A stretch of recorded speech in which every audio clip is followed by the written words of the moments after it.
వినాయక చవితులు వస్తాయా? ఎక్కడ్రా? ఇంగ్లీష్ నెలలో ఒక వినాయక చవితి, తెలుగు నెలలో ఒక వినాయక చవితి.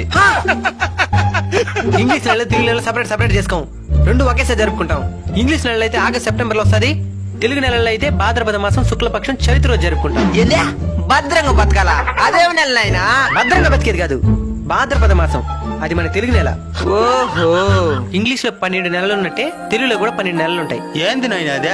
చైత్రము, వైశాఖము, జ్యేష్ఠము, ఆషాఢము, శ్రావణము, భాద్రపదము, ఆశ్వేజము, కార్తీకము, మార్గశిరము, పుష్యమి, మాఘము, పాల్గొనము. ఈ విధంగా తెలుగులో కూడా 12 నెలలుంటాయి. ఓహో, మళ్ళీ ఏదో శుక్లపక్షి అదేది అన్నేవా? పక్షికి ఎదురదే పక్షం, శుక్లపక్షం. అంటే ఏంది నాయనా? పక్షం అంటే 15 రోజుల కాలం. ఒక నెలకి ఎన్ని రోజులు ఉంటాయి? 30. అంటే ఎన్ని పక్షాలు? 2. 2 పక్షాలు. ఒకటి శుక్లపక్షం, ఇంకోటి కృష్ణపక్షం. ఇప్పుడు జరిగేది శుక్లపక్షమో కృష్ణపక్షమో మనకెడ తెలుస్తుంది నాయనా? మంచి ప్రశ్న. మీరు గమనించుంటారు, చంద్రుడు